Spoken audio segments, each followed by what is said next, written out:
নবীজি যখন হিজরত করে মক্কা থেকে মদিনায় আসবে তখন নবীজির সাথে বহস করার জন্য, মোনাজারা ডিবেট করার জন্য, ঝগড়া করার জন্য আসতেছে, কিতাব নিয়ে, শাগরিদ নিয়ে বিভিন্ন নবীজির কাছে আসতেছে। হাদিসটা পড়তেছি, পড়ার সময় শুরুতে আমার মুচকি হাসি আসছে এই জন্য যে যাইতেছে সরদারে আম্বিয়ার সাথে বহস করতে।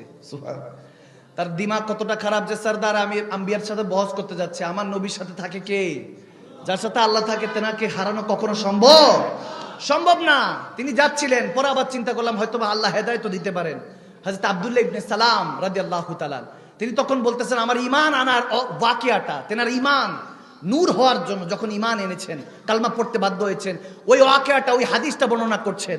তখন তিনি বলছেন যে আমি আমার শাগরিদ ভক্তদেরকে নিয়ে, আমার স্টুডেন্টদেরকে নিয়ে আমার হুজুরের সাথে লড়াই করার জন্য, মোনাজার জন্য যাচ্ছি। নবীজি অনেক কষ্ট করে মক্কা থেকে মদিনায়, থাকা হুয়া ক্লান্ত, সিদ্দিক আকবরকে নিয়ে উটে করে আস্তে আস্তে আসতেছেন। বলে অনেক সুন্দর একটা উটের মধ্যে বসা, কিন্তু নবীজির মাথাটা এভাবে নিচু হয়ে আছে। আমি তাকিয়ে আছি, ইনি কি সে মোহাম্মদ যেনার কথা এত প্রসিদ্ধ পাচ্ছি? এনার দেখে তো যেভাবে শুনেছি ভাবছি তো মনে হয় বাদশার মতো আসবে।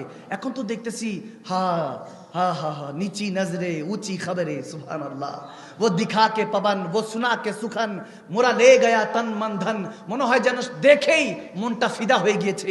আব্দুল্লাহ ইবনে সালাম বলতেছে আমি দেখে অনেকটা ফিদা হয়ে গিয়েছি। যে क्या अंदाज है, क्या स्टाइल है, क्या पर्सनालिटी है, কি ব্যক্তিত্ব, কি চাওয়া, কি উদারতা। তিনি বলতেছেন আস্তে আস্তে অনেকে একজন একজনকে ধাক্কাধাক্কি করছেন, তলা আল বাদরু আলাইনা হচ্ছে, নবীকে দেখার জন্য সবাই পাগল হয়ে আছে মদিনা বাসিন্দারা, নবীজিকে দেখছে। তখন আব্দুল্লাহ ইবনে সালামও দেখছে, বলতেছে নবীজি শুধু আস্তে করে যখন ধাক্কাধাক্কি হচ্ছে তখন তিনি আস্তে করে বলতেছেন যে এ বাবা, একজন আরেকজনকে কষ্ট দিও না, তুমি তো ওর রিলেটিভ মনে হয়, তোমার কেউ আত্মীয় হতে পারে, ধাক্কা দিও না, কষ্ট দিও না, তুমি সম্মান করো, তাজিম করো।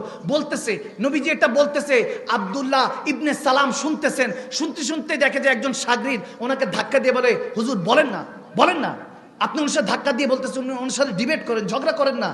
ধাক্কা দিয়ে উনি ওনার দিকে তাকালো, বলে উনি কি শিখাচ্ছে আর এগুলো কি শিখাইছি। হঠাৎ করে ওনার দিলে দুনিয়া আবাদ হয়ে গেল। নবীজির কাছে গেলেন, নবীজি বলতেছেন কেমন আছেন, কি চান? তখন বলতেছে ইয়া রাসূলুল্লাহ, কলমা পড়তে চাই, মুসলমান করে দেন। সুবহানাল্লাহ। শুধু গরিবরাই আমার নবীর কাছে এসে ইসলাম ধর্ম গ্রহণ করেছেন না, বড় বড় মুহাক্কিক আলেমরা, অন্যান্য কিতাবের অন্যান্য ধর্মের আলেমরা আমার নবীকে দেখে ফিদা হয়ে যেতেন। সুবহানাল্লাহ বলেন না।